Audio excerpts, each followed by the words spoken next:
10 coats of paint stained in tobacco.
Well, good afternoon. This is the Adult in the Room podcast with Victoria Taft. That's me. And we've got a SITREP for you from Iran, and got a couple experts on today. I think it'll be very informative. We're going to do the second and third order effects, or at least what we believe to be the second and third order effects from this war and the attack on Iran by the United States and Israel. So the Islamist IED attack in New York City might be one of those secondary effects. The ground troops possibly going to Iran. There's a lot of speculation about that. In fact, really pretty thin speculation so far. Oil prices and gas prices, of course, those things always come up in times such as these. And then what's the plan? Is there mission creep already? We will have highlights in quite lengthy portions of the pressers given by President Trump, as well as Pete Hegseth and Raising Cane coming up. And I think that I kind of want to air them out a little bit so you get a full feel of how these guys think and how they conduct themselves. If you don't watch pressers, I'm kind of a sucker for them, and I like to watch them because I feel like I learn something more. I like to see the room. I like to see who's in the room. I want to know what they're wearing. Seriously, I'm not even kidding. There are a variety of things that you can gather from watching the scene in the room, who's on the wings and all of that, and I find it all fascinating, and I think it's important. Now, coming up in just a few minutes, Rich Goldberg of the Foundation for the Defense of Democracies is going to be here. I heard him on a podcast, and terrific podcast, and they're from the Foundation for the Defense of Democracies, and it was recommended by Hugh Hewitt, a person I absolutely adore. And so we're going to have him on. It's awesome. I listened to that particular podcast. I heard him on. I went, that's the guy I want. And then I found out about him because obviously he's an expert. So right on. Okay, so we're going to discuss those things, what's going on in this Iran SITREP today, to wit, the fallout, what conceivably could be the fallout from this effort. And one of the persons I asked to come on to the program today, Jake Lang. Now, Jake Lang's come on the program before and several times in the past. He's a J6er. He's a guy who got arrested. He was in, that's right, President Taft. Yeah, my husband's side of the family is connected. Yeah, President Taft. You can call me President Taft too if you want. Just kidding. But yeah, he is his dad and his father and his great grandfather were cousins of William Howard Taft, and indeed his great grandfather. What happened was he was killed in a lightning strike, and so at some point in William Howard Taft's, who was an amazing, exceptional person, by the way, his resume and his biography, there is mention of his cousin who died in a lightning attack. And of course, then we connected the dots and all that stuff. Correction, my sister-in-law connected the dots. Okay, so lots to talk about today. And as I say, the immediate fallout is that there was a terror attack in New York City over the weekend. I think it was Saturday. And it was because, Jake Lang got in touch with me. I'm on his email or text thread, and he says, well, we're going to have a anti-Islamist whatever in front of Gracie Mansion in New York City on Saturday. And I thought, well, this sounds interesting. I have no idea what's going to happen as a result of this. But so what we found out was there was a terrorist attack. And what's really disheartening, and indeed it should be totally predictable, frankly, is Zoran Mondami, the mayor of New York, came out and said it was all because Jake Lang's people were there, and it was because of this white supremacist anti-Islamist. Now, mind you, being anti-Islamic is not the same as being anti-Muslim. There is a distinction. You're not Islamist if you're just merely Muslim, but if you're a jihadist, all jihadists are Muslim, okay? But not all Muslims are jihadists. And so just bear that in mind when I say Islamist. And I know that Jake Lang is not a fan of Islam, obviously. And that is to say Islamists. which are radical people who believe in jihad. And by the way, jihad is just supposedly a lifelong journey to learn and all that jazz. But problem is there are some people for whom it takes on violent tendencies, like these dudes who were ISIS people, these besotted ISIS guys who came to the protest or whatever it was. It was a peaceful protest. There's not one out of line individual with Jake Lang that day. And here's what happened. You don't get to come from outside and then tell everyone else. Yo, this nigga threw a bomb, bro. Yo, he threw a bomb. Yo, did he throw a bomb, bro? Nice. That shit stinks. That shit stinks. Yeah, Yo, did he just throw an Allah Akbar bomb, bro? Yo, that shit stinks. You know damn well that wasn't me, though. That was crazy. He threw an Allah Akbar cocktail at y'all. That was some wild shit, bro. And y'all saying them. Okay, so it was an Allah Akbar bomb. And there was a guy, it was just it's insane, actually. And this guy comes up behind that particular individual and throws a bomb. It was an IED. And come from outside and then tell everyone. watch this. That guy right there. This nigga threw a bomb, bro. Completely peaceful. Yo, he threw a bomb. Yo, did he throw a bomb, bro? Nice. That shit Yeah, he stinks. threw a bomb. That shit stinks. Yo, did he just throw an Allah Akbar bomb, bro? Yo, that shit stinks. You know damn well that wasn't me, though. That was crazy. He threw an Allah Akbar cocktail at y'all. You know, that guy's pretty cool for almost having bombed with an IED that contained shrapnel, which included, well, let's just show you a picture of what it included. I'm sure it was just entirely peaceful screws and nails that, had it exploded, would have been sending shrapnel that would maim and murder other people in the crowd. Now, you can choose to do a couple of different things here. You can go and observe to see what Jake Lang and his friends, this anti-Islamist gathering, would do. Or you can get together with your guys that have been online and have radicalized you and decided that you're going to make bombs and bring them to them and bring them to the peaceful protest and then throw them in an attempt to maim and murder people. That is what they chose to do.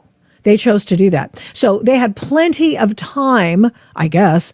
I only heard about it like the day, 2 days before. So I don't know where these guys got their info, but nevertheless, they prepared themselves, self-radicalized from mom and dad's $2.5 million home in nearby hinterlands and then brought the bomb with them. And lest you think that these guys didn't know each other, notwithstanding what the attorney said, just know this: the attorney was wrong. They're from different parts of Pennsylvania. They're in different age groups. They are not known to each other. They did not live. He's talking about the fact that this 18 and 19-year-old didn't know each other. And that's why whoever put this up, I can't remember who did this. I think there are watermarks on this.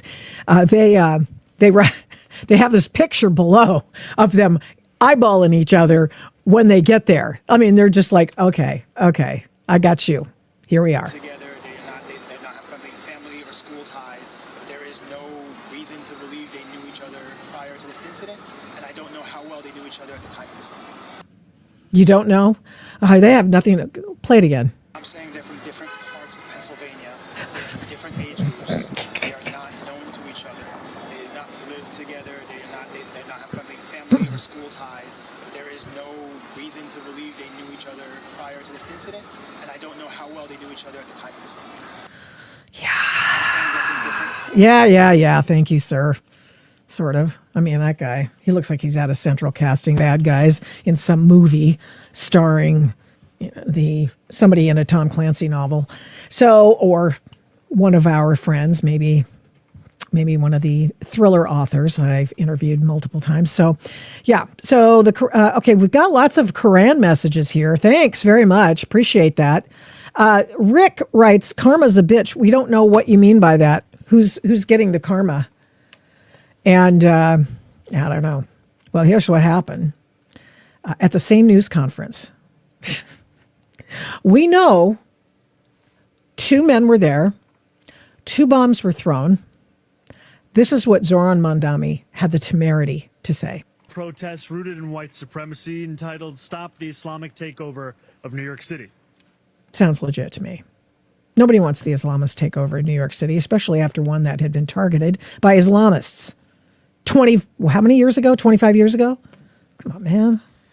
I'm the first Muslim mayor of our city. Yeah, big deal. Anti-Muslim So what? bigotry is nothing new to me, nor is it anything new for the 1 million or so Muslim New Yorkers who know this city as our home. While I found this protest appalling, I will not waver in my belief that it should be allowed to happen. Good for you, Zoran. Welcome to America. Ours is a free society where the right to peaceful protest is sacred. It does not belong only to those we agree with. It belongs to everyone. I will defend that right every day that I am mayor, even when those protesting say things that I abhor. Let me also be clear about something else. New York City will never tolerate violence, whether from protests or counter-protests. There was no violence on one side of this protest and counter-protest things. Guess which side didn't have the violence? Oh, you guessed. Many of the counter-protesters met this display of bigotry peacefully, with a vision of a city that is welcoming to all. But a few did not. 2 men, Amir Balat and Ibrahim Kayumi. And we find, watch this. Amir Balat and Ibrahim, whatever his last name is, from Pennsylvania. Traveled from Pennsylvania and attempted to bring violence to New York City. They are suspected of coming here to commit an act of terrorism. There is video of these 2 individuals throwing 2 devices towards the protest. The police department has determined that these were improvised explosive devices made to injure, maim, or worse. Thanks to the swift and decisive actions of NYPD officers at the scene, both men were immediately taken into custody. So Mr. I Hate Cops gives the cops their due for having gotten them on the ground. This guy says when they thought the perps were white, they blasted their race, and in this case, religion, all over the place. But as soon as it was determined the perps were not white Christians, there was zero reference to their religion or race. For decades, Muslims who believe the most radical parts of the Quran have used the threat of Islamophobia to quell dissent. Useful idiots like Democrat socialist politicians are their enablers. God bless our troops, Israel, and President Trump. Right on with your bad self. Yeah, exactly. Yeah. By the way, did you know that Islamophobia is a word that CARE came up with, the Council on American Islamic Relations? Yeah. Anyway, so that's used as a scythe. It's right at the neck of the person who dares say anything untoward about militant Islam. I have satanic eyes. Okay, fella. Okay, Esquire Carr. Good for you. Thank you. I guess. Here, will this get away? Will that take away all the bad juju from these satanic eyes if I get my Christian cross out? Yeah. Thank you, Blink Trump. Yeah, we have lots of, we do in our SITREP today, we have lots of information. Now, let's do a couple of things. He was asked, we are going to go into depth more in a little while, Donald Trump's news presser yesterday, as well as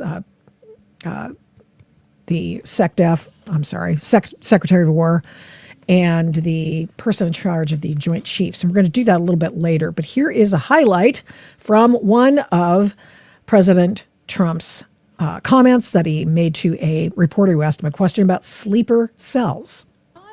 Activated any sleeper cells inside the U.S. There's reports that they have pressed that trigger button to activate those cells, at least abroad. Well, they've been trying for a long time. We've been very much on top of it. One of the things we have to do is get the Democrats to stop the Democrat shutdown, because, as you know, the apparatus that looks into that, Schumer and the Democrats have shut it down, which tells you they probably hate our country a lot. But the Democrats have to open that up. But we've got very, very good intelligence into that. We know a lot of different things that have happened that have been very bad. A lot of them came in during the Biden open border period.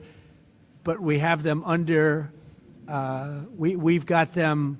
We're watching every single one of them. Yeah, we know a lot about them. The biggest problem we have is the Democrat shutdown. We know a lot about them, but the shutdown doesn't allow us to. Okay. And then he went on from there. Okay, fair enough. The shutdown continues of DHS and TSA and other things that are not fully funded right now because the Democrats have decided that they're going to make the president pay for the ICE officers who are, by the way, fully funded through 2019 or 2029. And so they were wearing masks, and that we shan't have that. Of course, they'll let Antifa and these Islamist crackpots do this, but wear masks and stuff. But and there, of course, there's narcotic street team people, and there are other individuals that they depend on for their safety. However, ICE, not so much. So that's why they're doing this shutdown. That I'm going to get a chance later on this week to find out how the TSA is doing with this, and I'll let you know when we get back next week when I talk about that. We also, coming up on Thursday, we have our Epstein Thursday. It's going to be a doozy. I'm going to just tell you, it's going to be a doozy. Man. Yeah. All right. So there are a lot of things that we don't know about, okay, with respect to what's going on in Iran today. We do know that Pete Hegseth said today, this morning at dark 30, that on my time zone, that this is going to be the biggest day of bombing and action operations in Iran since the beginning of this operation with Israel against the mullahs and all the crazy people running Iran, crazy like a fox. And now we're going to find out exactly what that means. And Rich Goldberg is a gentleman who's with the Foundation for the Defense of Democracies. And thank you so much. I heard you on the podcast, and I just said, I want that guy. I want to talk to that guy. And then I found out how popular you are. And I thought, well, So thanks for coming on to in the cheap seats, man. Thank you. Thanks for having me. I need to introduce you to my wife. You need to repeat all that for her. But yeah. Oh, okay. He's great. Yeah. He's fantastic. Yeah. It's all worth it.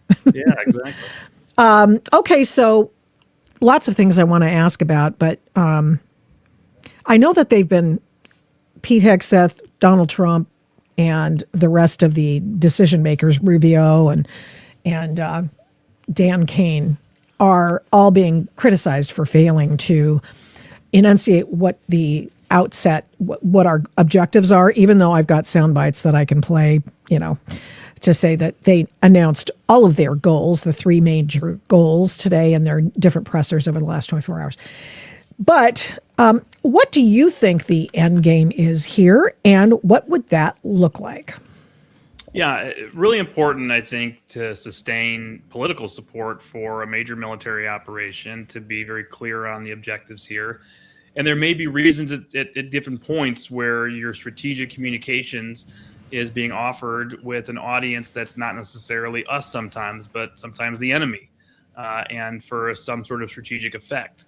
But I think it's pretty clear if you look from all of the statements that the president made before this operation kicked off, all the statements he's made during the operation, the statements from Secretary Rubio, Secretary Hegseth, General Kane, it boils down to this. Number one, first and foremost, destroy the Islamic Republic of Iran's capabilities to wage war against the United States, against our partners and allies, against global energy infrastructure and movement of tankers in and out of the Strait of Hormuz, not allow them to hold the world hostage, to terrorize the world, and to use lethal weapons potentially of mass destruction, ballistic missiles, cruise missiles, drones, and potentially nuclear weapons in the future to hold us hostage to all of those things that you now see on display right now and what they're doing to try to defend themselves wildly. And so if you look at that from a progress report, from a scorecard, with the daily updates that you're getting out of the Pentagon, and what we are targeting in Iran, it's pretty clear we are targeting not just their current stockpiles of all of those missiles and drones and naval threats and all the different ways in which they try to hold us hostage and blackmail us and potentially reach out and touch us now and potentially in the future.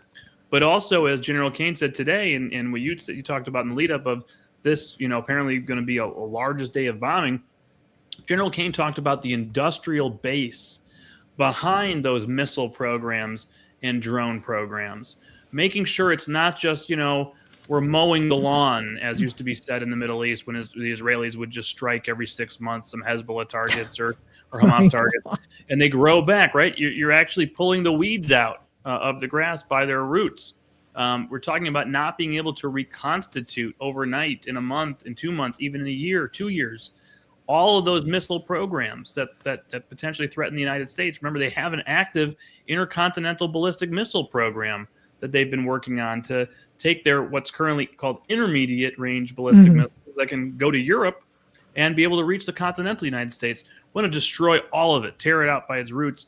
And it sounds like we're doing tremendous damage to their ability to launch what they currently have by targeting launchers in addition to missile stockpiles and drones, but also now uprooting the industrial base so they can't rebuild the manufacturing capacity for all of that.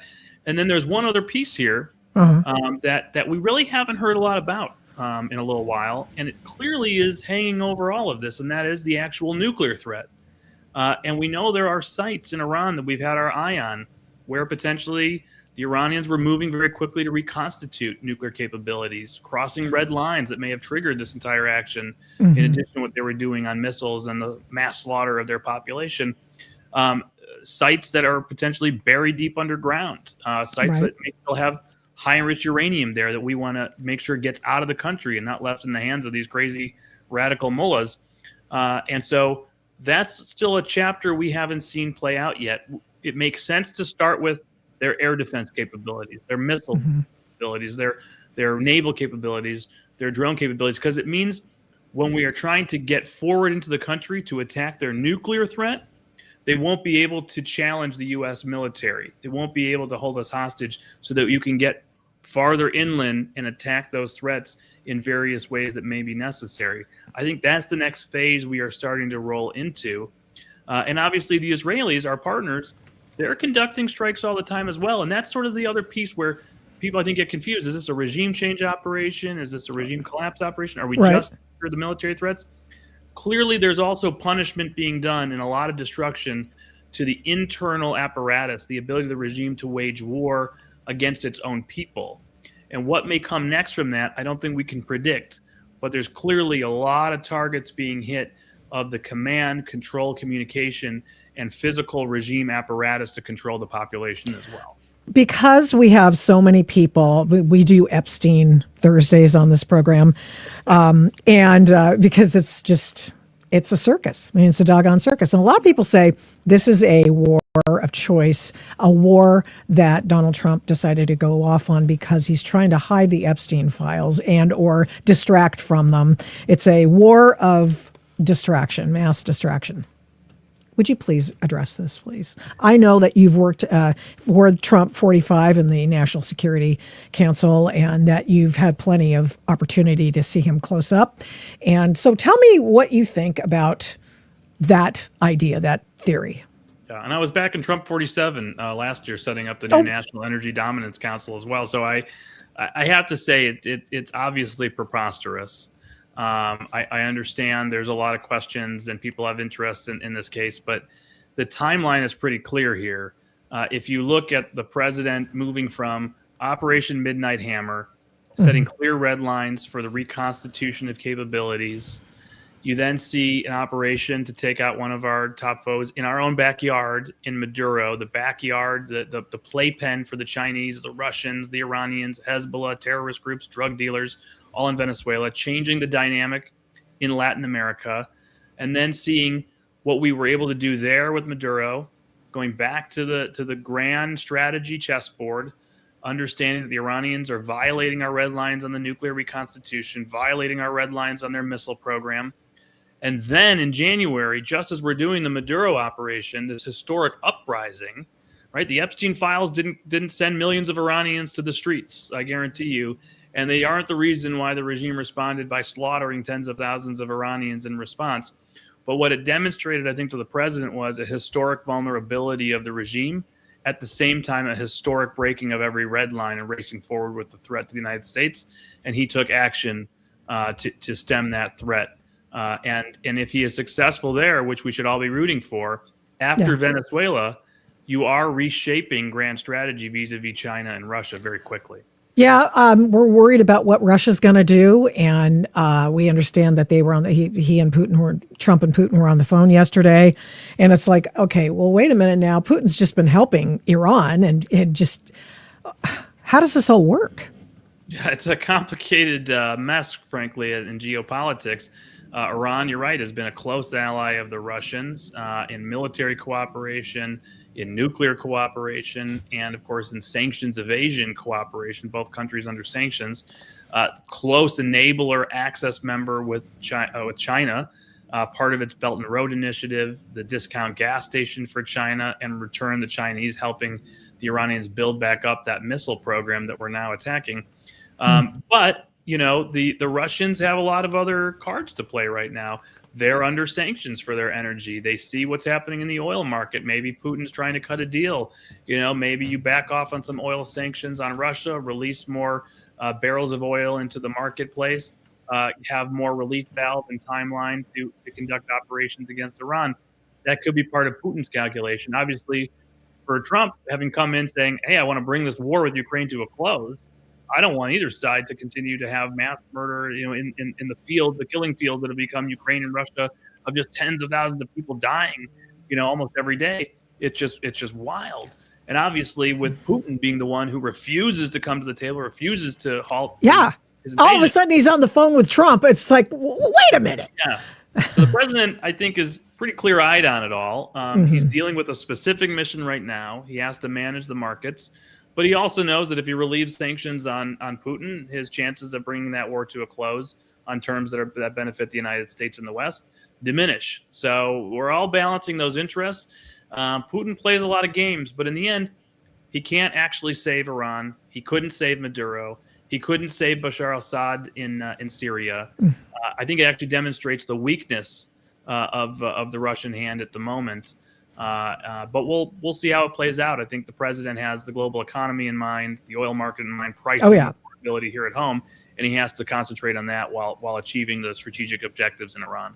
The president was talking yesterday in his news conference about the Strait of Hormuz and how he wants to make sure everybody gets through there so he keep the oil flowing. And this is a big favor to China. And I'm just going, okay, would you educate me, please? To the extent that China is receiving Middle East oil, how much was that country dependent upon cut rate Iran sanctioned oil? And I don't get the point he was making about that. I mean, where's China going to get this oil if Iran's not supplying it? You know what I mean? Yeah. Does that make any sense? It does. It does. I think the oil market's a complicated picture. It's important to sort of break it down and where it fits into the grand strategy. 20% of the world's oil comes out of the Strait of Hormuz. So that's that Middle Eastern oil right now that has a bottleneck. It's why you've seen the price volatility in the oil market. But 50% of China's imported oil comes through the Strait of Hormuz. Very little of our oil now comes from the Middle East because of America turning from an energy importer into an energy exporter. So the American energy dominance agenda has transformed the way that we actually move the barrels, and we don't feel a supply shock by the Strait of Hormuz shutting down. We do have price shocks because it's a global commodity of how it's sold and priced. But the Chinese have an actual supply problem right now, long term. Now, how has the Iranian piece of that played into their strategy? Well, for the last several years, they've been able to import 1.5 to 2 million barrels per day. Obviously, they get a lot from the Saudis illicitly. This is illicit oil. And they get it not just at a steep discount, but basically for free because there's no way to really pay for it except in infrastructure projects inside of Iran. And that's the payment mechanism. It's sort of a barter. So 1.5 to 2 million barrels per day go to China, fill up their own strategic petroleum reserve, along with the 500,000, 600,000 barrels that were coming out of Venezuela before the Maduro operation. That gives them this big reserve for times of crisis or war that they can draw down on. They're probably doing it right now, along with whatever continued illicit oil they get from Russia.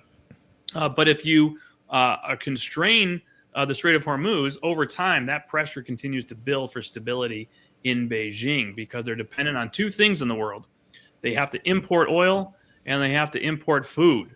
Those are their insecurities. And right now we're at one of those critical pinch points for a communist regime that tightly controls the system and doesn't want to have a financial crisis on its hands.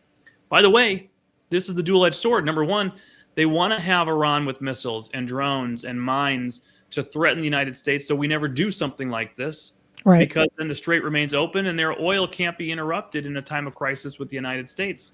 Conversely, they've given Iran the tools and help them build up the capacity to hold their own oil hostage in the middle of this crisis. But if the United States is successful, if their ability to do this in the future is destroyed or removed, then it's actually the United States that holds the cards in the Middle East and the Strait of Hormuz on their oil supply. Well, you've looked at it from all angles, the geopolitical as well as the energy aspect of it. This is crazy. You've had a front row seat to all of this. I mean, it's like this is like the crisis that I was literally made for. It was an Iran file at the National Security Council and an energy file at the White House, and we've just married the two into the last couple of weeks. Yeah. What about Pickaxe Mountain? The question here is, to what extent did we wipe out the Iran ability to create nuclear weapons in Midnight Hammer? And why is everyone so concerned, you among them, about Pickaxe Mountain? Talk to me about that, if you would, please. So this is really important, and I think there's valid questions as to why we didn't have that as a target back during Operation Midnight Hammer.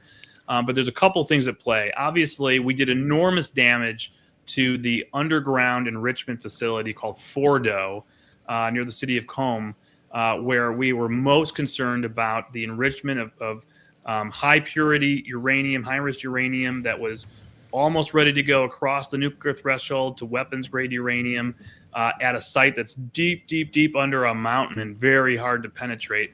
And that's why we sent the B-2 bombers with the penetrator bombs to go through the ventilation shafts and try to destroy what we could down there.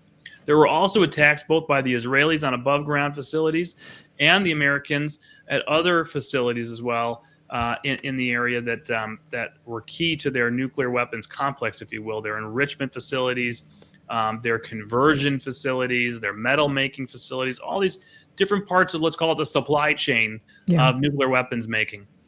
But there were two different pieces that really didn't get hit or didn't get hit enough.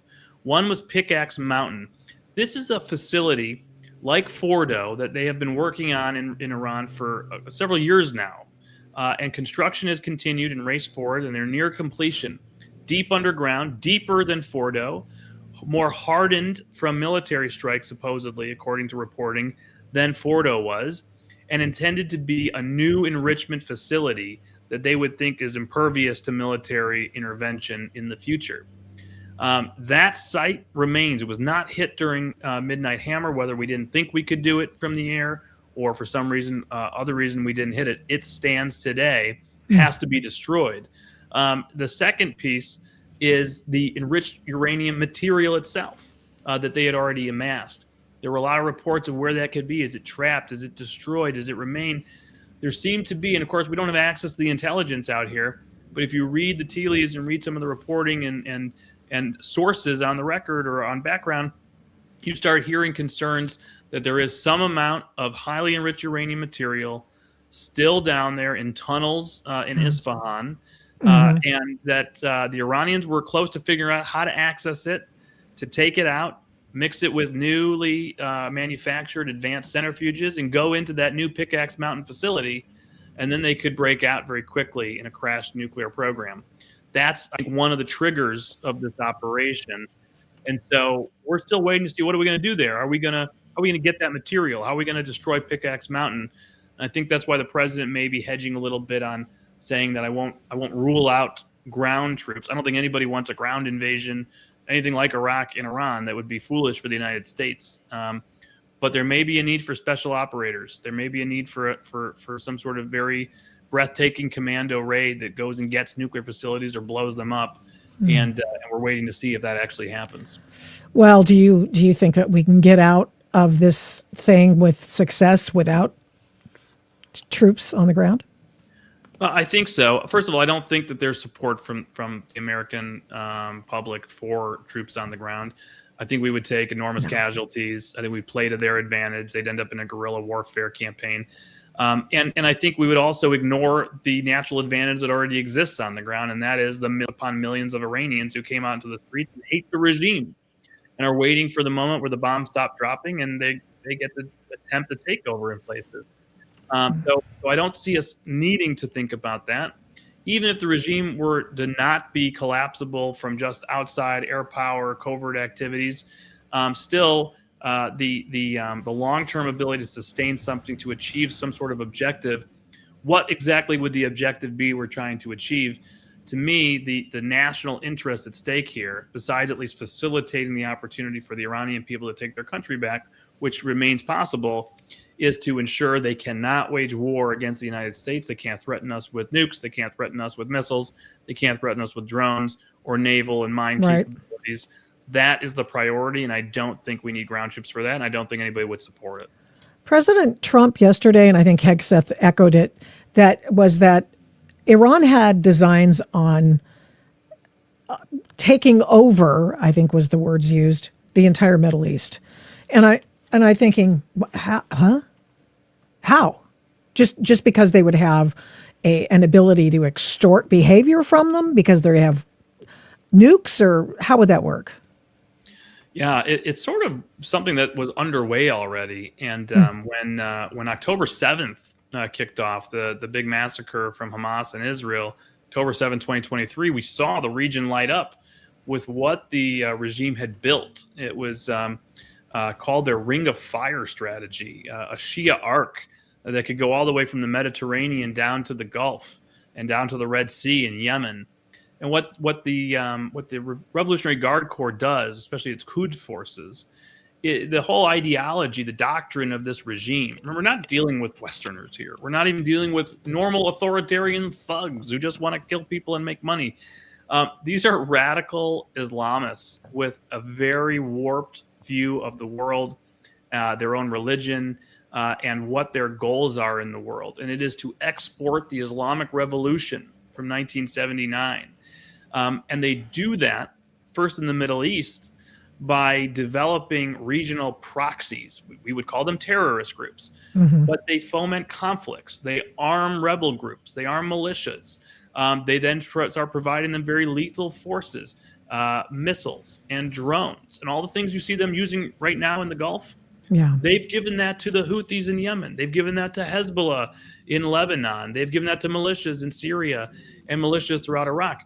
And then they use that to undermine the governments there that may be aligned with the United States or the Sunni Arab partners of the United States, or to attack and undermine Israel, our flagship democratic ally in the region, and then start collapsing those nation states and imposing their will inside of it, having their armed forces start taking effective control, where Lebanon starts becoming hostage to Hezbollah. And basically Hezbollah runs the state for all these years. And where in Iraq, Baghdad starts succumbing to all the military armed and financial pressure of Tehran. And Yemen falls apart, and the Houthis start controlling territory and then can threaten shipping lanes in the Red Sea, while Iran threatens shipping lanes in the Gulf. This picture is unsustainable for the United States because it continues to draw us in. We can't just close our eyes and say, I don't care, I'm just going to focus on China, when they start blowing things up and they start threatening Americans and they start threatening maritime traffic and global commerce. And I think that's what Secretary Hegseth is talking about. It was already underway. Yeah. It was being operationalized from the nuclear deal back in 2015 with all the money that was opened up for that. And certainly, if they do not have the capability to threaten their neighbors, to threaten maritime traffic, to export that revolution, we are a lot safer for it. And then we start to expand peaceful partnerships in the region, maybe expand the Abraham Accords, really make that region safer, more secure, and then finally really focus on where the top threat to the United States is, and that's in the Indo-Pacific. Is this whole takeover of the Middle East area? Is this the mosaic pattern that they talk about? Does that have anything to do with it, or sort of having little bits and pieces that come together as a full picture of their plans for the Middle East? Yeah, absolutely. And you're seeing that play out right now, where they're just trying to, just attack everyone as part of this mosaic plan of just, cast their shadow over every Gulf state, every neighbor. We can hit everybody. We can hit you. We can use our proxies. We can do it ourselves. And then remember that they have operatives outside of the Middle East. They conduct terror operations, assassinations. They have a whole wing that operates in Europe, that operates in the United States, quite frankly, that operates in Latin America. And they have assets worldwide. We are on high alert here, just, Homeland Security purposes, making sure we're monitoring anybody we have suspected of being tied to the Revolutionary Guard or the Ministry of Intelligence. Obviously, they have terror proxy cells as well from Hezbollah, primarily, perhaps Hamas as well in Europe, that could be activated. So this is a global threat. They are trying to hold the world hostage. They expand their empire in the Middle East to project power, give them a shield to be able to control economic flows, flows of goods and oil and energy, and then use that shield of terrorism and missiles and drones to build up the capability to wage war directly on the U.S. homeland, which is their ultimate goal. Death to America is their policy, not slogan. And they have been underway in trying to get the missile capability to do just that. So I wonder, these are the 12ers and the, dead enders is what they're all about. Can I ask you a question about Karg Island? Is concern about Karg Island, is this? Oh, we got a good map. Yeah, here we go. Yeah, it's getting closer. Somebody put this on the Twitters. It's pretty cool. And then I guess they Google Earthed it. It's out there for all to see. Yeah. You can't get internet. Looks so small. Yeah. You can't get internet in Iran right now unless you happen to be next to a Starlink piece of machinery or equipment. But you can get Google Earth to give you a little heads up on what's going on Karg Island. What is that anyway? What can you explain to people what this is? Yeah, so this is strategically important to the regime. It is the primary export facility of their oil. And so there's a map you can find on FDD's website, which we can maybe send to you for show notes or something. But if you Google, energy targets or possible economic targets around FDD, you'll see a really good map that lays out where their whole oil and gas facilities are, upstream, downstream. And so you'll see where oil fields are, you'll see where refineries are, and you'll see where production facilities are, and ultimately Karg Island, where they move the oil to then load onto tankers to then export primarily to China at this point, which is the only actor that's been importing their oil. And so that's the lifeblood of the regime from a revenue perspective. It's also the potential lifeblood of a different government from a revenue perspective. Oil is the driver of their economy. Right now, it's 1.5 to 2 million barrels per day. Tankers roll into Karg Island, they load. They come out of the Strait of Hormuz, they go to China. Obviously, that traffic has slowed down a great bit, though they're trying to get their own illicit cargo out right now. If Karg Island was seized, they can't export oil. If Karg Island was destroyed, they can't export oil for a long time. Obviously, a seizure that some people have talked about raises a lot of questions like who's seizing it? How are you holding it? If the regime is still there with drones and missiles and they try to attack you, is that sustainable? Mm-hmm. Destruction, raises questions, at least right now, if you hold out hope for the regime collapsing, to have the infrastructure available to the next government in transition so you don't have chaos, you can fund the government operations. But on the flip side, if the regime is not collapsing and there's going to be a halt to operations, whether or not on the way out, you would take out those facilities so that the regime can't just have a quick way to get money back and rebuild all that's been destroyed over time. Question would be, how would they retaliate long term? What does that mean for long-term security and safety of maritime traffic if we haven't wiped out all of their threat capabilities? And obviously the threat to regional energy infrastructure for the oil exports and terminals from Saudi Arabia, the UAE, Kuwait, and Bahrain. So It's a very big deal because it's all about the strategic lifeblood of this regime. If you block their oil exports, you deny them oil export revenues, they have no money. It's pretty simple long term. But the calculation of when and how, within what's going on in the oil market volatility, the threat from Iran, whether the regime stays or collapses, are all sort of open questions, which is why I think you haven't seen anything happen yet. Oh, man. I mean, we're all scared. Are you worried about, I know you have to go, so are you worried about mission creep? Yeah, I'm always worried about mission creep. I think we should be worried about that. But I'm not so much with this president. You can have an objective, you can try to achieve it, you can achieve as much as you can, and at some point you have a gut check of, is the next step achievable or not? We've tried. What's the best outcome here that we want to achieve that is achievable, and not allow ourselves to get into something that's endless and unachievable just because we really wanted to achieve it, but we just haven't done it yet.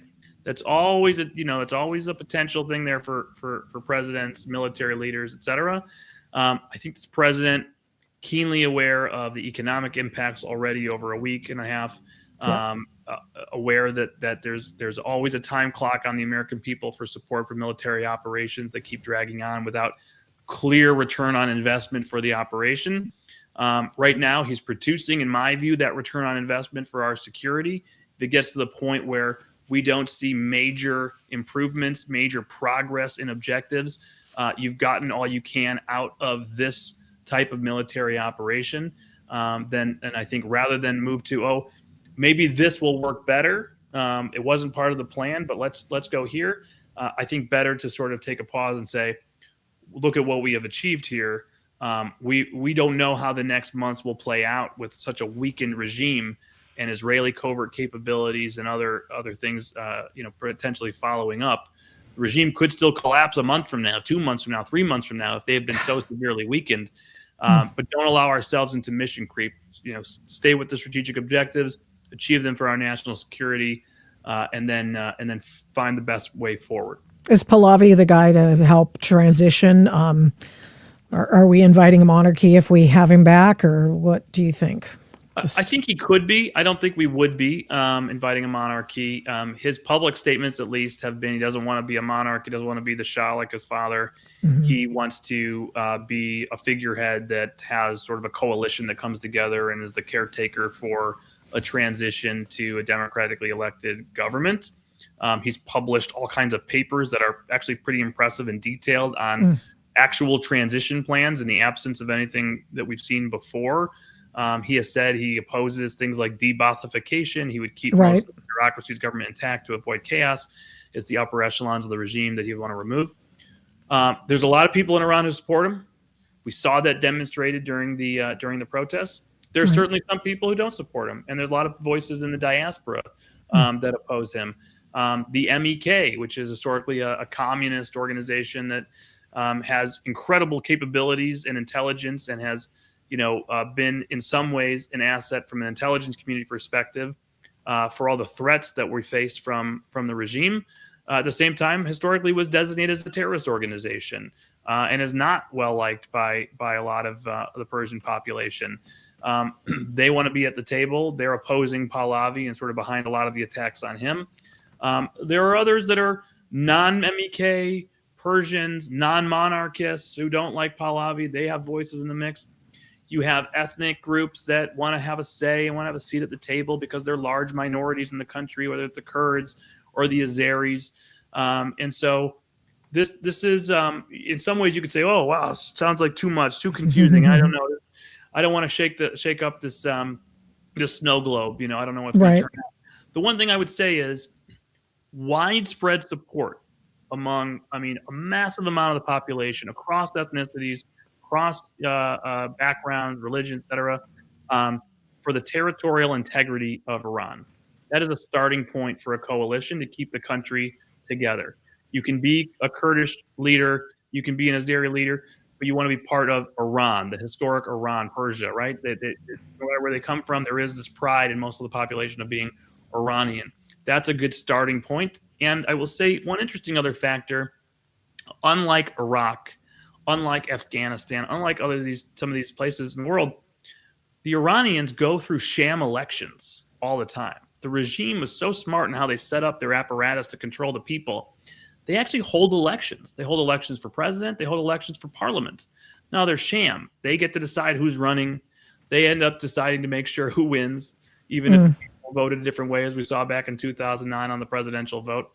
But people are used to going to the ballot box and wanting to have a say and wanting to have their views across all these demographics, religious, secular, ethnic, Persian, Kurdish, Azeri. So there is an interesting cultural awareness of democracy, a very highly intellectual, Western-oriented society that wants territorial integrity despite ethnic differences sometimes. So I think those dynamics play in our favor if, in fact, we see a regime collapse or transition, and if Pahlavi can bring together a coalition of groups that get under this banner of keep Iran together, keep it moving forward, everybody has a say, let's go to an election. Rich, thanks so much for coming on the Adult in the Room podcast. I really appreciate it. And we'll push this out, and maybe it will all take heart, because I know people are getting like, mission creep, all those things. And I tend to agree with you. I don't think Trump wants to engage in that at all. So, but let's just hope, keep a good thought. Thank you so much. Appreciate it. You bet. Thanks Rich for having Goldberg. me. Thank you. He's with the Foundation for the Defense of Foundation for Defense of Democracies. Yeah, there you go. Here's what, there's an excellent interview that All In podcast did with Reza Pahlavi. Here's just a short little soundbite from it, talking about the possibility of being instrumental in the changeover and transition for Iran. Just very quickly, listen up. The time he took over and power was established, it was too late. And since then, we've been hostages to this regime. This time, in full transparency, the Iranian people ought to have a clear idea of different models presented to them. And on that basis, having understood every aspect of what it could be, then they make their choice. This is a process that should be totally transparent, with enough time for debating different ideas. And again, as I said, let the democratic process unfold and let the people vote in majority what is their final choice. I'm not here to determine an outcome. Again, I stress my role here is to manage this transition and create an opportunity that people have been deprived of for half a century to finally have a say as to what they would like to have for themselves. So that full interview, you probably want to avail yourself of on the All In podcast last couple of days. It was quite an insightful interview. And, you never know if Reza Pahlavi is just an empty suit or somebody who's a deep and serious thinker. And it turns out he's pretty deep and serious. So very interesting. We'll see how that works out. I wanted to introduce you to Charles Goyette, who's a New York Times bestselling author. And he is best known for his book. It's called Empire of Lies, Fragments from the Memory Hole. And he's on the Adult in the Room podcast now. He also is worried about mission creep. And Charles Goyette, thank you so much for coming on the Adult in the Room podcast. How are you today? I'm good. And Victoria, thank you very much for having me on your show. It's a great pleasure to be here today. I just bought the whole Iraq situation hook, line, and sinker. And it really wasn't until I talked to Sam Faddis, a CIA operator who was sent to Iraq with his ragtag team of people to find out where the WMD were. And they were still in the effort to find it when they started the invasion of Iraq. And so he goes, well, we hadn't actually found contemporaneous current WMD. We found the old stuff, and so I go, well, if Sam Faddis says that, he was the guy sent to look for it, then I think I was bamboozled. Weren't all the American people? Yeah, and I we all worry about that happening again, and I know this is a worry of yours too. Tell us why you think so. Victoria, let me tell you something, just as a spin off of what you just said. Mm-hmm. They did find the old leftover stuff. It was inert, it was worthless, it was all canisters, it was nothing. Yeah. And but what was that stuff that they found? Oh, I'll tell you what that stuff was. And nobody talks about this. Nobody knows about this. But Saddam Hussein was our guy. Mm-hmm. He was the CIA helped install the Ba'ath Party in Iraq. He was our guy. When he wanted to invade Kuwait, he went to the American ambassador to get a clearance, to get a thumbs up, because he was our guy. And all that awful old, certainly chemical and maybe biological weapon stuff that he was fooling around with was actually stuff that we supplemented, we underwrote for him in his war with Iran. And we helped him procure they're illegal by our own standards, weaponry to pursue that war with Iran. And I don't remember the numbers because it's so long ago, but I would guess at least 200,000 Iranians, a lot of them really young kids, were sent to the battle lines there, and they were slaughtered and they perished at the hands of all kinds of illegal weaponry. That was our stuff. That was from the United States. So I keep hearing these people that want to pursue these wars. That, it's almost incomprehensible, Victoria. They say, this is not a war.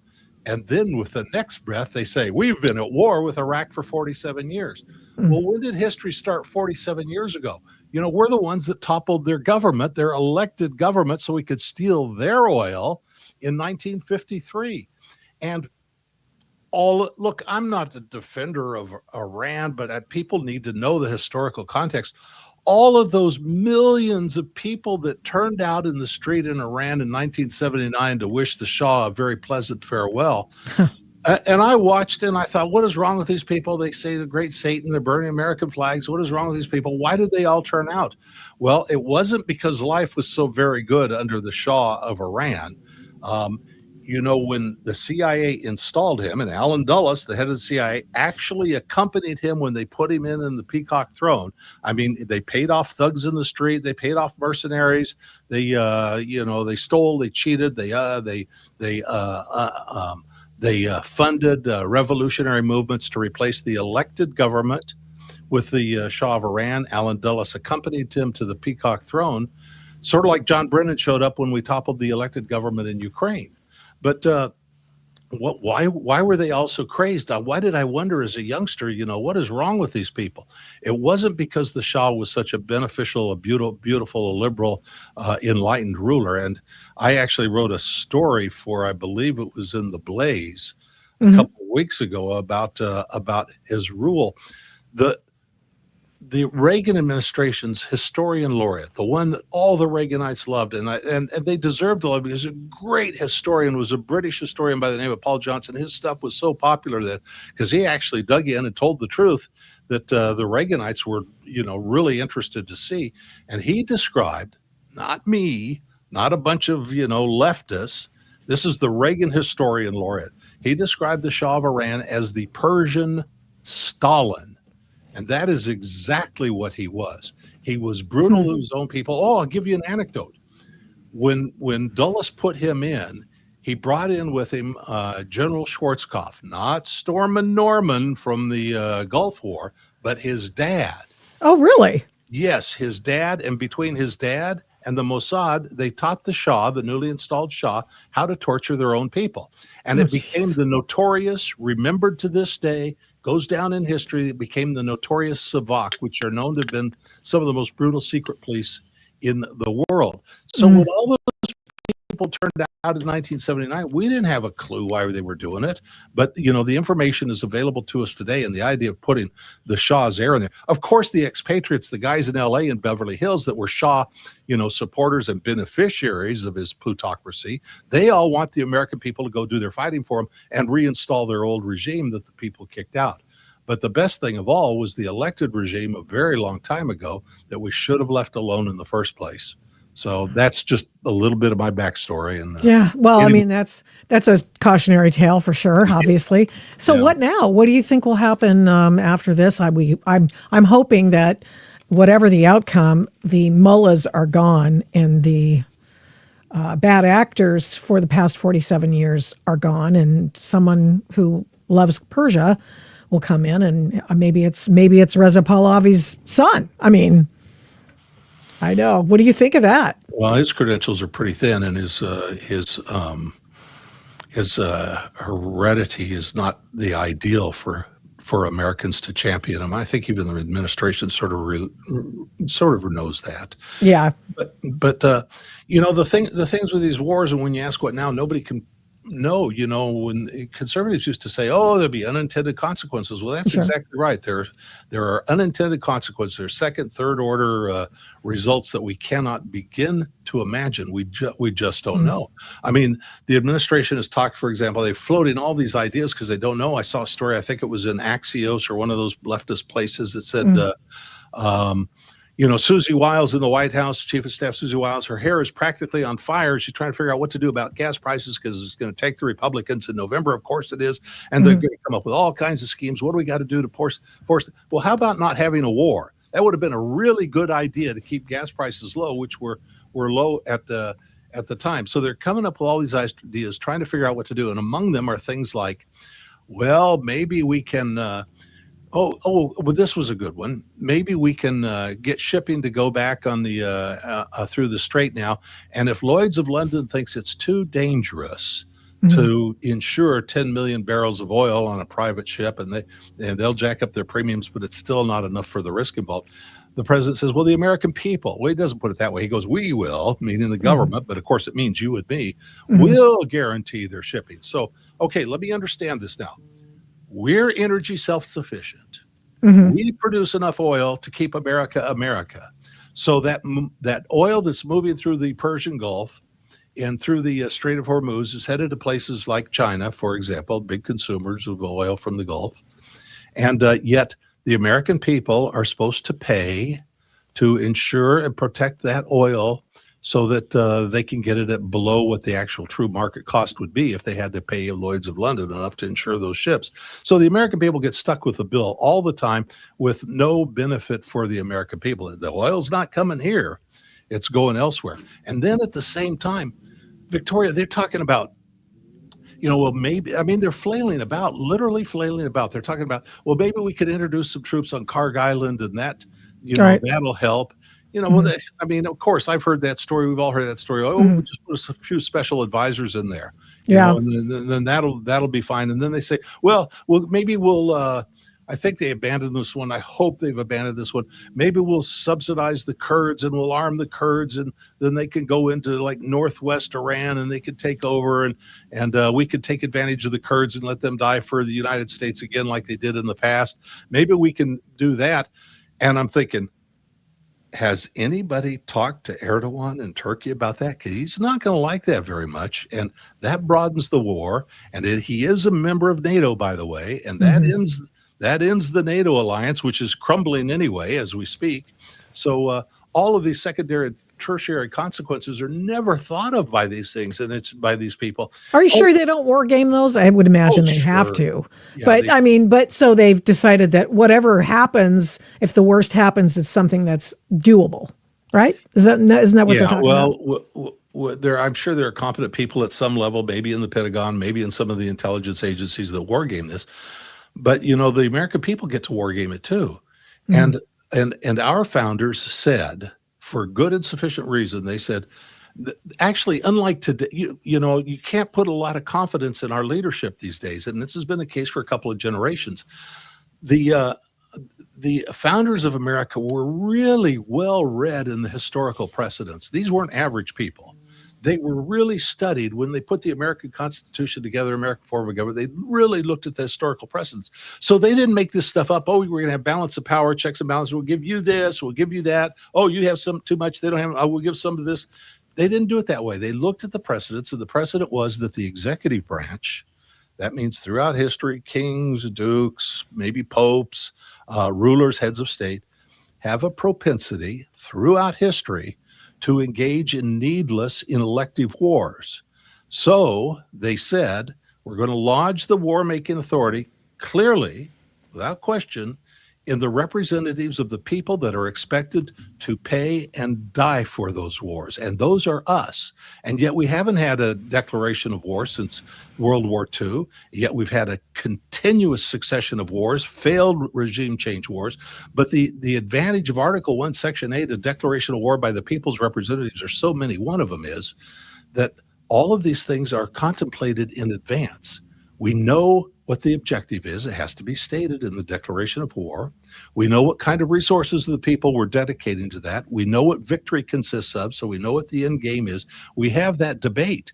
And furthermore, the people that use bad judgment and vote for a bad war are known to us. And if we choose, we could retire them from office. This is self-government. We're supposed to have a government of laws, not of men. We were told that from the beginning of our history, a government of laws, not of men. And yet, the Constitution and the war-making authority is honored only in the breach. And, Victoria, I'm on a little bit of a book tour talking to people about Empire of Lies. And it doesn't happen often, but every now and then I get this thing. When I talk about this, they go, well, maybe we should have just waited, until Pearl Harbor was struck and so on. And then it took one day for the Congress to declare war on Japan after Pearl Harbor. Nobody has said that there's nothing wrong with the doctrine of hot pursuit. You get struck, of course you get struck back, but we spent weeks moving munitions and armadas to Iran. Everybody knew it was coming. There was no secret in Washington. It was well known, and yet we couldn't take a day to have a debate in Congress and have a declaration to clarify our ends. And by the way, this helps other people, because when you declare war, then other people in surrounding territories and allies and non-allies and suppliers of goods, they all of a sudden understand this isn't just tiddlywink, this is a war. And if you do this if you provide these resources or this help to our enemies, if you're a domestic, if you're an American, you're a citizen, then that's treason. And the statutes say death is the penalty for treason. But there is no declaration of war. We don't have an enemy. Believe it or not, we don't have an enemy. And why? Well, the president can't just wake up in the morning and say, I don't like Bolivia today, or I'm mad at Greenland, and they're our enemy. It doesn't work that way. If you're gonna specify an enemy and put everybody on notice, don't provide them resources, don't help them, because you'll be committing a treason. Then you have to have a declaration. Otherwise, everything is foggy and autocratic, and we're a self-governing people in this country. Empire of Lies, and the subtitle is Fragments from the Memory Hole. Charles Goyette, thank you so much for coming on, and I appreciate you spending some time with us and just bringing up another idea about this. We should not just be going all whole hog and go marching on to war. I mean, we're already in one, so I hope that we can get out of it and something can be done to run that country, because I don't want us doing it. But I keep saying, as I watch Fox News at night, I keep saying, we ought to tape this and play it back in 6 months, and nobody will believe what they've said to us. Oh, yeah. Just like all the old Iran or Iraq war tapes. Syria. I know you're trying to close off because you have to move on. But I just want to say this, just to clarify this stuff for people. Sure. We had to topple Assad in Syria. Nobody understood why. He'd liberalized the way. I mean, if the dear leader in Korea had liberalized his country the way that Assad Jr. did, we'd proclaim it a miracle. But whatever, he had to go. And so we had the Pentagon giving resources to Islamic fundamentalists in Syria to fight with Islamic jihadists that were funded by the CIA. We were funding both sides of the deal. That's good if you're an arms merchant. It's not so good for the American people. They have to pay for it. And we installed a guy by the name of al-Shara. And who is al-Shara? Al-Shara, until like 18 months ago, he's a bin Ladenite. He's an al-Qaeda ISIS guy. He had the United States State Department put a $10 million bounty on his head for his crimes and his terrorism. The U.S. did, the State Department did, $10 million bounty. And now we ushered him in to run the country. And a friend of mine, Daniel McAdams, said, they trimmed his beard and gave him a $90,000 Swiss watch, and now he's this great enlightened ruler, and he's feted at the White House. I mean, how many times do these things have to go on until the American people begin to understand that we've been played by this stuff? Okay, I have a question for you before you go. Yeah. And you brought up arms merchants, and they're, of course, it is widely believed that Jeffrey Epstein was a financier of a lot of different arms and all sorts of other things. Pardon me, Victoria. Is Jeffrey who? I don't remember that name. It was a kind of front and center for so long, and now all of a sudden it disappeared. I'm sorry. Go ahead. No, you're with a lot of our viewers who think that. And by the way, I'm conservative. I like Trump. I voted for him 3 times. So however you may feel about that, I'm still not crazy about the war. I feel like the Iranians, of course, the mullahs need to be deposed. That's just me, maybe. But anyway, but I just wanted to get your feel, because you're a guy you look at all this stuff, you're sort of looking into important issues. Do you think that he was a financier for the CIA and other intelligence agencies? He was so tied in, and I have tried to follow it very, very closely because that's what I do for a living. And even I haven't unraveled it all. And every time we get a new disclosure, there's a new surprise. But I mean, clearly he was tied into intelligence agencies, into the CIA, maybe MI6, certainly the Mossad. He was tied into intelligence agencies. Clearly he was laundering money. Clearly he was ingratiating himself with the establishment, the governing classes of America and the Western world to further his own ends. Clearly he was happy to see war fomented. I remember seeing the one that said, "Oh, this Iraq thing, that'll be great for, there'll be a lot of business opportunity there. That's great." Well, it's not so great for the people that get killed on both sides and for the American people that get bled dry by this stuff. We're already broke. I mean, we have a visible debt of $39 trillion, $39 trillion that we can't pay. We can't pay it. And, we can try to borrow it from people, but all of our creditors overseas are backing away. The Chinese used to loan us, at one point, it was almost $1.4 trillion. They're down in half now. People bring on the tariffs. Yeah, bring on the tariffs. They know what's happening, though, and that's why they're stampeding out of the U.S. dollar, and central banks are buying gold. But we can't pay it, and the only way that we can pay that debt is to print the money. And yet, the American people are suffering. There's an affordability crisis, and the American people are suffering. And yet, we spend $1 trillion a year on the war machine today, and yet now we have to. Trump asked for a $50 billion supplemental the other day, and not only that, we're spending more than the next 7, 8, or 9 nations, whatever it is, combined on warfare. And not only that, he said $1 trillion a year isn't enough. We want to boost it to $1.5 trillion a year, to boost it by another $500 billion. It's absolutely crazy. We can't pay back the debt. The American people are, trying to figure out how to make ends meet. And yet the spending goes on nonstop, and there is no. You're a conservative, great. I used to be a conservative when I relied on them, but there is no fiscally conservative coalition in Congress anymore. If they say they're conservatives, I guarantee you, maybe 1 or 2 exceptions, they're not conservative about our money. They don't want to cut spending. They don't want to rein in the government. They don't. Oh, Victoria, they don't want to release the names of who's getting.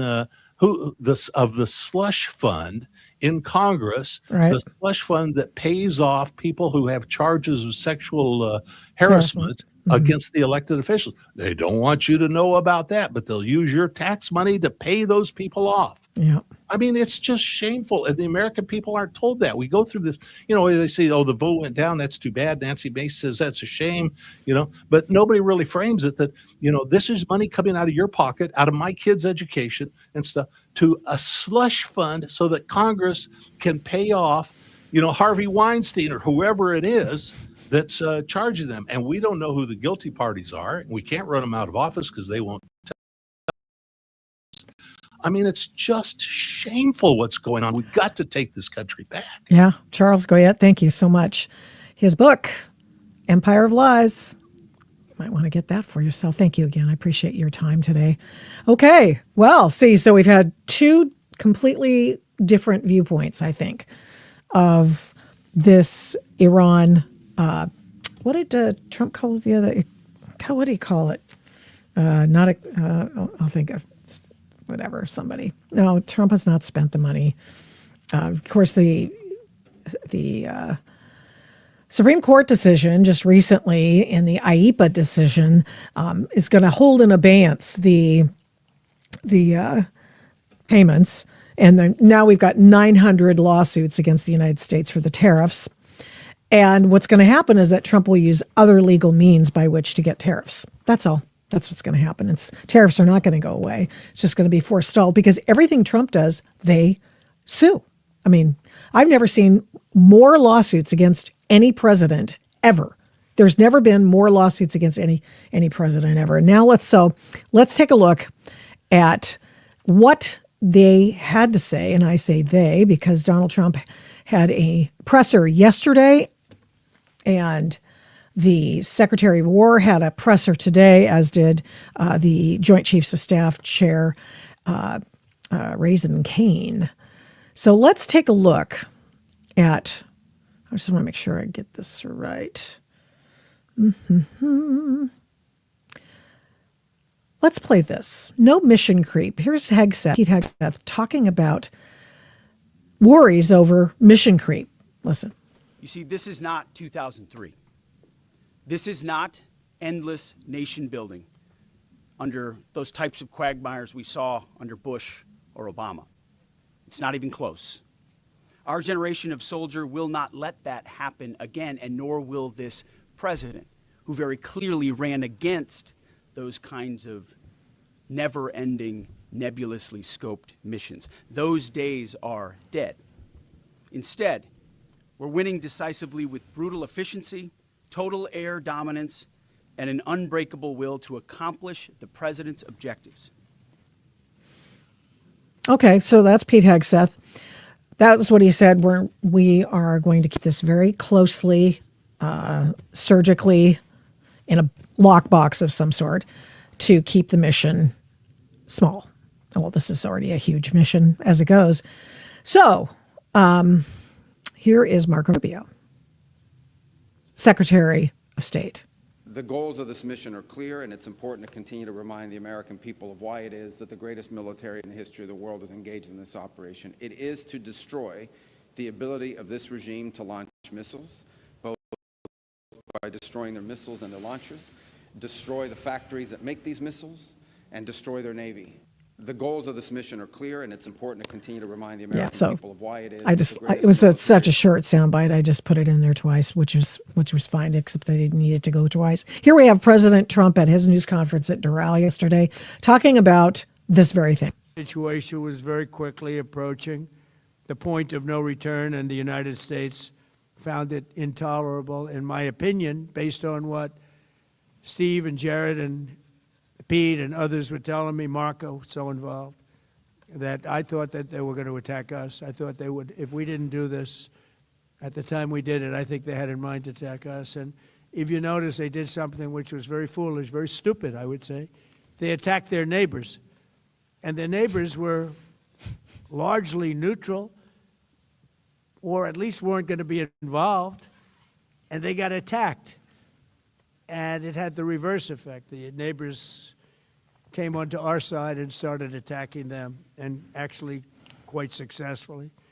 If you look at Saudi Arabia, you look at UAE, Qatar, and others. But they were strong and they were smart, but they got attacked. Nobody, when I first heard it, I said, no, somebody made a mistake. There was no mistake. UAE had over 1,000 missiles shot at it, knocked them almost all down. On the very first day I came down the escalator in 2015, I said, quote, I will stop Iran from getting nuclear weapons, and all I'm doing is keeping my promise. Think of that. That was in 2015. I said it. It was a threat then, and a much bigger threat now, but no longer a threat, not for a long time anyway. We want to keep it that way. As we continue Operation Epic Fury, we're also focused on keeping energy and oil flowing to the world, and I will not allow a terrorist regime to hold the world hostage and attempt to stop the globe's oil supply. And if Iran does anything to do that, they'll get hit at a much, much harder level. I will take out those targets that were easy and that I mentioned just before. We'll take them out so quickly, they'll never be able to recover, ever. If they want to play that game, they better not play that game. In the long run, oil supplies will be dramatically more secure without the threat of Iranian ships, drones, missiles, nuclear menace, or anything. So the Strait of Hormuz is going to remain safe. We have a lot of Navy ships there. We have the best equipment in the world, inspecting for mines. Again, most of their ships are down at the bottom of the sea, but we will hit them so hard that it will not be possible for them or anybody else helping them to ever recover that section of the world if they do anything.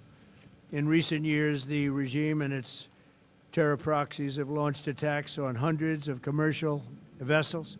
We're putting an end to all of this threat once and for all, and the result will be lower oil prices, oil and gas prices for American families. We've done that. We've done it. We brought it very low. This was just an excursion into something that had to be done. We're getting very close to finishing that, too. In the meantime, during this brief disruption, the United States is offering political risk insurance to any tankers operating in the Gulf. So we're putting up risk insurance. We'll perhaps go alongside of them for protection. We don't think it'll be necessary if it is. And if they do anything, the price will be incalculable. It will be so great that they will have wished they never did it, because you have to keep the straits flowing. With all of that, it affects us. Does anyone deny that the oil still needs to flow? Does anyone deny that? No, because energy is production.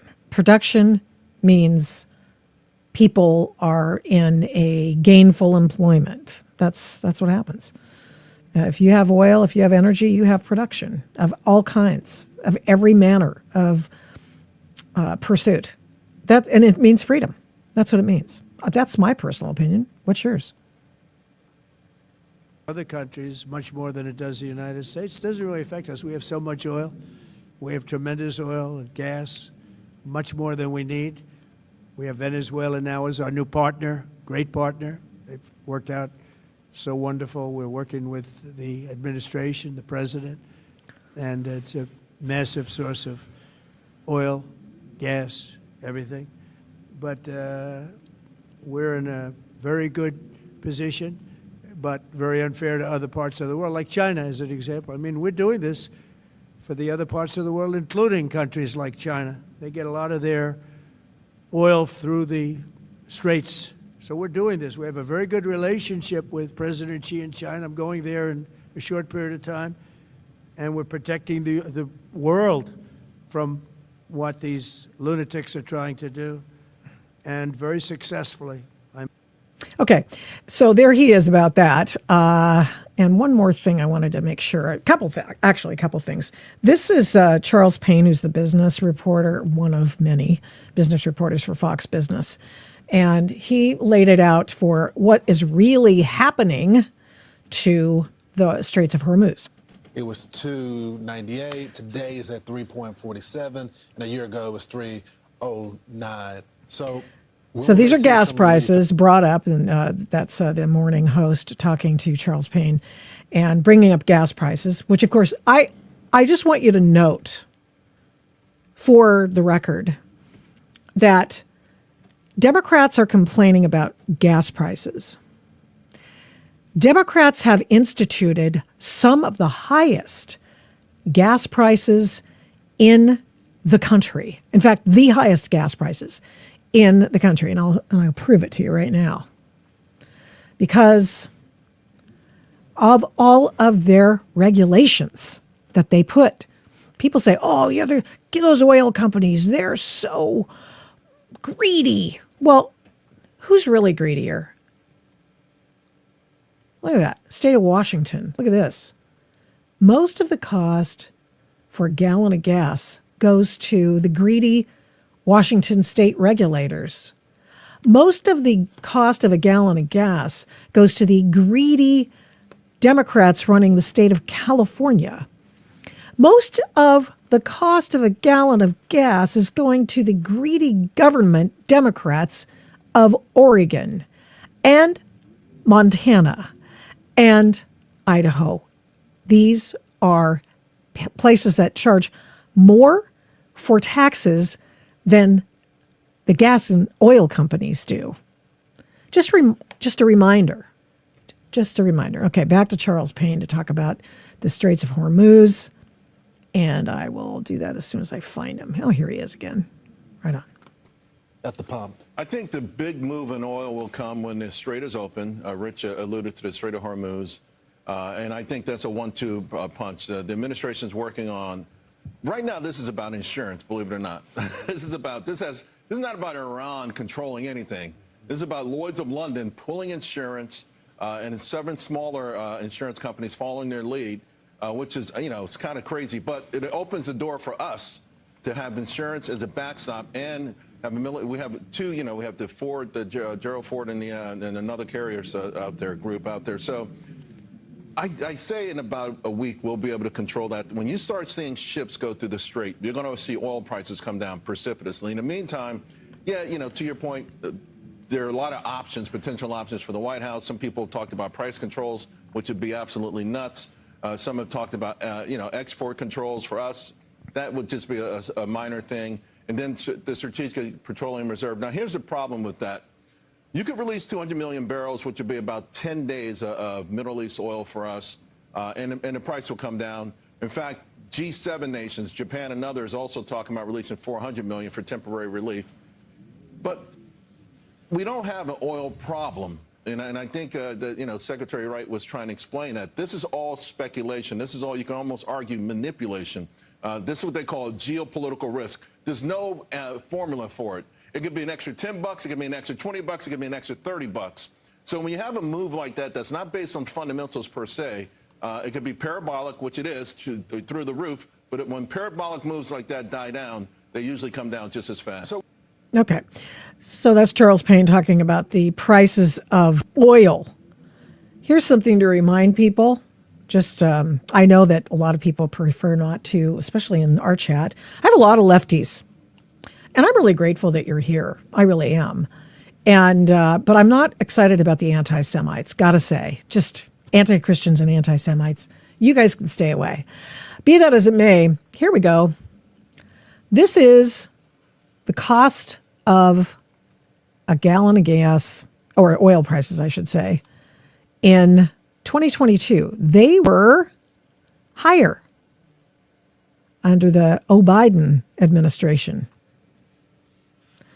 In 2022, who was president? Joe Biden. Now, I know Joe doesn't remember that he presided over the highest oil prices in perhaps even history, but he did. $120 a barrel is what he presided over. And why did he do that? Because he was trying to bring down prices, as we all want to bring down prices for upcoming election. Thing is that he had so far outspent and overspent the U.S. into a fiscal black hole that it caused on-fire inflation. So what he did was he then tapped out the strategic oil reserve and spent that which Trump had filled, and Joe emptied it. And now Trump's got it halfway filled again. He was a bad president. You think Trump's bad? You ain't seen nothing. Go back. Do your research. Go back. Unbelievable.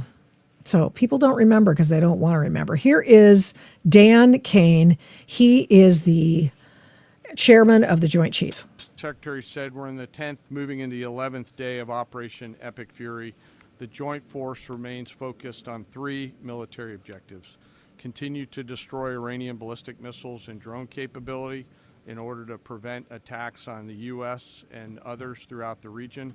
And this means attacking launch sites, command and control nodes, stockpiles before they can threaten our personnel, our facilities, and our partners. Second, we continue to strike the Iranian Navy and their capabilities in order to do things like sustain movement through the Straits of Hormuz. And third, we continue to start working on and going deeper into Iran's military and industrial base in order to prevent the regime from being able to attack Americans, our interests, and our partners for years to come and project power outside their borders. This means servicing production facilities, research and development sites, and infrastructure. Let me turn to the map. We're going to try digital today to prevent laser injury. Since our last update, CENTCOM continues to make progress across the southern flank. To date, they've struck more than 5,000 targets. U.S. Strategic Command bombers recently dropped dozens of 2,000-pound GPS penetrating weapons on deeply buried missile launchers across the southern flank. We also have struck several one-way drone factories to get at the heart of their autonomous capability. And of course, alongside our regional partners along the southern flank, continue to execute intercepts against one-way attack drones using fighters and attack helicopters. Our strikes mean we've made significant progress in reducing the number of missile and drone attacks out of Iran. Ballistic missile attacks continue to trend downward, 90% from where they've started, and one-way attack drones have decreased 83% since the beginning of the operation. A testament to our air defenders and our air defense systems, and as I said, our partners in the region continue to do great work as well. Second, we're making substantial progress towards destroying the Navy. In the first 10 days of the conflict, we're more than 50 Iranian naval ships into the campaign using a combination of artillery, fighters, bombers, and sea-launched missiles. As Admiral Cooper noted last Thursday, we struck and sank an Iranian drone carrier ship, and U.S. CENTCOM continues today to hunt and strike mine-laying vessels and mine storage facilities. This work will continue. Third, against our objectives, we've begun. This work will continue. Yeah, we sank another boat, and it just sounds funny. And this work will continue. To target Iran's military and industrial complex, again, focusing on centers of gravity to get upstream of the shooters out in the field in order to deny them the ability to continue to generate those one-way attack drones. Okay. Plenty more to, include, but that pretty much, we've talked about a lot of the major, happenings in Iran, and then the second and third order effects. What I'm interested in is the next time we get together on this issue, I want to talk about the desalination plants and how that is going, because there is concern that there have been some that have been hit. Don't know yet. So there you go. People are still arguing about the price of gas in the comments. Before the war, gas was less than $2 only, California above $5. Yeah. Well, I bought gas, or I was in a car, somebody bought gas. It was like $2.64 for regular. I think that was, or was that premium? It was just nothing. It was comparatively speaking negligible than the West Coast and East Coast, which is where I live on the West Coast, and it's just unrelenting. Their environmental policies and regulations, and the efforts by which Gavin Newsom has taken to getting rid of oil and gas in the state of California, which as a result, Gavin Newsom has to import oil from Saudi Arabia, Iraq, and other places. Now, if you're doing something because you want to help the environment, and your idea of helping the environment is buying oil halfway across the world and taking all the environmental hits that they may portend for the atmosphere, since you think we're all going to die in 9 years or whatever, then why wouldn't you just do it with more rigorous regulatory standards in California, where you have more control over it, and they're sitting on a pot of gold? Why wouldn't you do that? Because it's not as sexy. Because it's not about the climate. It's about constraining people and making them less free. I think that's really what the end game is, being able to control the population. That's why they've done this. Yeah. Mm-hmm. California has a higher cost of living because of the big population. Oh, please. You're supposed to... Oh, come on. The more population you have, the cheaper it's supposed to be. Isn't that the way it is? You know what? Listen. California, when the California Doge gets in there and starts unraveling some of this stuff, which is what one of the gubernatorial candidates is doing right now, and finding out, you know where some of the biggest amounts of graft have come? From the environmental programs. This is the solar panel industry that are coming from China, by the way. Most of that money to put solar panels on different housing units haven't been put on in solar panels on housing units. It's been paying off their lefty NGOs and nonprofits that are in the pipeline to get the money. That's where that money's going. That's where that money is going. And then you add that to $24 billion of missing amounts of money into the homeless industrial complex. It's the same thing. NGOs making all of their friends who started NGOs to get in the pipeline, to get grants. You know, it's the same thing that we see that happened with the DHS. That's one of the reasons Kristi Noem's gone. Just because she spent so much money on this ad campaign, which, you know, I understand some of that is for buying time. Got it. I understand that's very expensive. But the thing is that you cannot have newbie organizations. DHS apparently went with some new organizations that just happened to be run by people she knew or what have you, or 2 degrees of separation or whatever it was. It's a bad look. It's really a bad look. Don't do what they're doing. Do it the right way. Don't cheat. Gal, I'm going to bring it up next week because I meant to bring it up today, but the Pentagon overspending on furniture, just like they do every year, every doggone year. Well, I expect better from Donald Trump. Okay, I do. I expect more from him instead of, you know, these great, wonderful, huge, nice pieces and fancy chairs. What happened to the other ones that they just bought last year? Okay, not okay. And I get why Charles Goyette says, hey, man, you know, we got to tie it up. We got to stop the spending. Yes, completely agree. Completely agree.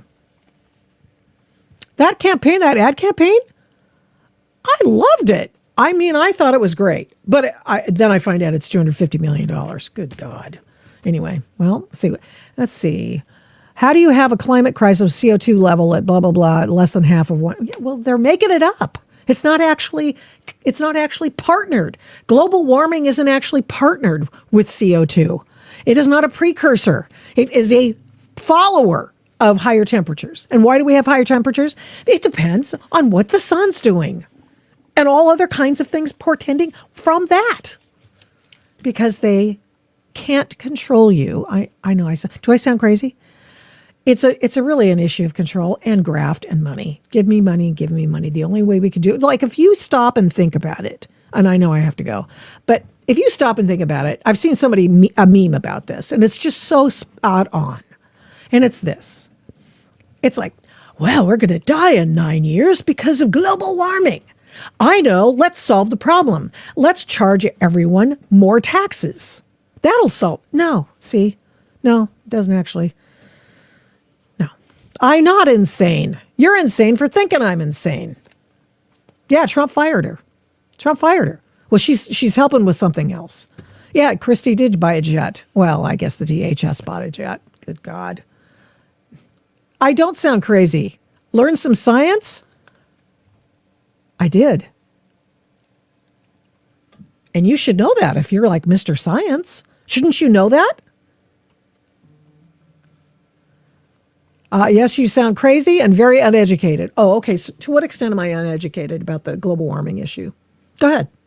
Right now. Chop, chop. Go ahead. Right now in the comments section. Right now. You're not going to write down what's going on and the graft and the cheating and the lies about global warming and or whatever we're calling it this week. You know why? Because nobody really in public life really understands, because it's based on factual inaccuracies. We'll have to play that one video recently, you know. Just thank you. And with that, somebody's saying I'm right. We're going to go. Now, Thursday is Epstein Thursday, and we are going to do the best of Ghislaine Maxwell. We're also going to do deep dive into the Trump stuff because, one of the persons that I've really come to actually respect a lot in this whole thing, I love that Mike Benz. He's great. Perspective on what Jeffrey Epstein was doing. In addition to that, Michael Tracy's been pretty interesting. I don't know everything he said, and he might be as crazy as I am. I don't know. But I at least appreciate the fact that he's more fair than other people. And so we'll get into the, different ways in which the Trump connections go. Okay. So that's what we're going to do. That's what we're doing. That's happening on Thursday. So I got a lot of homework to do. Yes. Thank you. I fully agree with your take on environmental issues. Yeah. It's been lie after lie after lie, guys. Yeah. If global warming were true, why aren't we underwater? Isn't that what they promised us? Oh, let's see. A couple more. We are exactly where we were in our atmosphere as we were 1,000 years ago. By the way, bring on the warmer weather. I like it much better. People thrive in warmer weather and they die in cooler weather. We are exactly where we are in our atmosphere. Oh, I already played that. Sorry about that. Climate change is a hoax, a real scam to steal money. I think that's exactly right. Oh, thank you. This is prettier than Barbara Streisand. Oh, well, that's using better filters, I guess. Okay. All right. Epstein Thursday. See you then. Thank you so much for watching and listening to this episode of the Adult in the Room podcast. We do not take you for granted. We appreciate every single person who tunes in every week to listen and watch this program. We're here every Tuesday and Thursday, live streaming on Rumble, and then on every other podcast platform shortly thereafter when we can port it over and get it over there as soon as we can. All the shows can be found at victoriataft.com, where the censorship regime has been banned by me. Follow me on social media at these names: Victoria Taft, the Adult in the Room podcast, and the Victoria Taft Show. Send media inquiries, or any others for that matter, to victoria@victoriataft.com. And here's a big ask. Would you please subscribe, share, like, comment, recommend, and give this program a 5-star rating where you can? We really appreciate it. We do not take that for granted either. Follow my work at, you guessed it, victoriataft.com.